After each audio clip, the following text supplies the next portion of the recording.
आज हम एक रियल केस के बारे में डिस्कशन कर रहे हैं, जो केस है दिल्ली के एक यूपीएससी एस्पिरेंट का।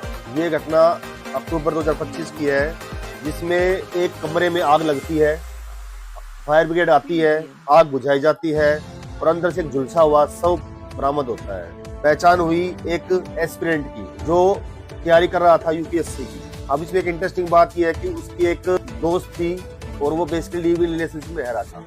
उससे पहले प्रथम दृष्टा प्राइमा फेसाई जो केस लगा वो लगा एसी ब्लास्ट या गैस सिलेंडर लीक था। उसके बाद में पुलिस आती है और जब पुलिस उसको गहराई से तफ्तीश करती है तो उसमें जांच से कुछ खुलासे निकल के आते हैं।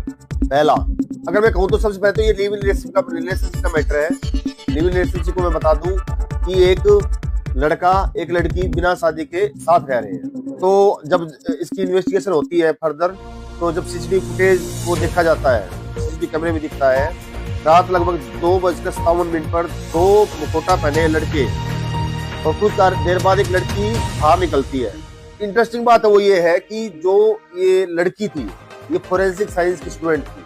कानूनी तौर पे जो भी चीजें होती है फोरेंसिक को भेजी जाती है कि उसमें क्या लीगल फिंगरप्रिंट्स हो, चाहे वो गोली का कुछ भी, बुलेट का कुछ भी हो, सब चीज को एक अच्छे पढ़ाई की हुई वो लड़की जान पड़ती है। उसके बाद पुलिस ने जब उसकी लोकेशन ट्रेस करी, आग लगने के समय उसके आसपास की थी लड़की की, धीरे धीरे परतें खुली और उसमें एक ट्रायंगल रिश्ता समझ में आया। पहला जो पीड़ित था उसका, दूसरा उसका लिव इन पार्टनर था और तीसरा उस लड़की का एक्स बॉयफ्रेंड। तीनों की गिरफ्तारी हो चुकी है और इनकी जो स्टेटमेंट आई वो ये है। अब सबसे पहली बात ये है कि जब किसी भी हम ऑफेंस के बारे में जाते हैं तो सबसे पहले की इंटेंशन, मंशा और प्लानिंग, ये उसकी प्लानिंग कैसी हुई।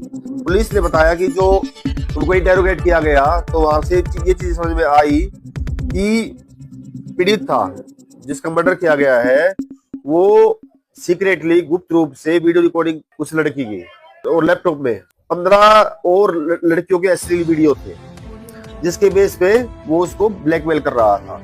अब पुलिस रिपोर्ट के मुताबिक इसमें क्या हुआ कि लड़की ने अपने एक्स बॉयफ्रेंड के साथ मिलकर इसकी हत्या की योजना बनाई।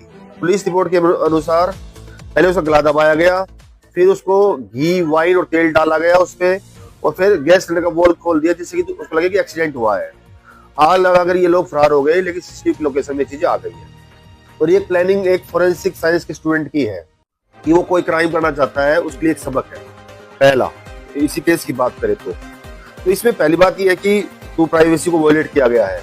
अगर उस लड़के ने उस लड़की की वीडियो बनाई है या किसी भी लड़की की वीडियो बनाई है तो उसकी राइट टू प्राइवेसी को भंग किया गया है, जो अपने आप में ऑफेंस है। दूसरा, इसमें एक है कि लिव इन रिलेशनशिप एक संवेदनशील इशू है जिसमें काफी चीजें अहम होती है। पहला सबसे इंपॉर्टेंट चीज होती है भरोसा, और दूसरी बात ये होती है कि लिव इन रिलेशनशिप को मेंटेन करने के लिए लड़की की प्रोफाइल, लड़के की प्रोफाइल, उनकी सोच बहुत चीजें मायने रखती है।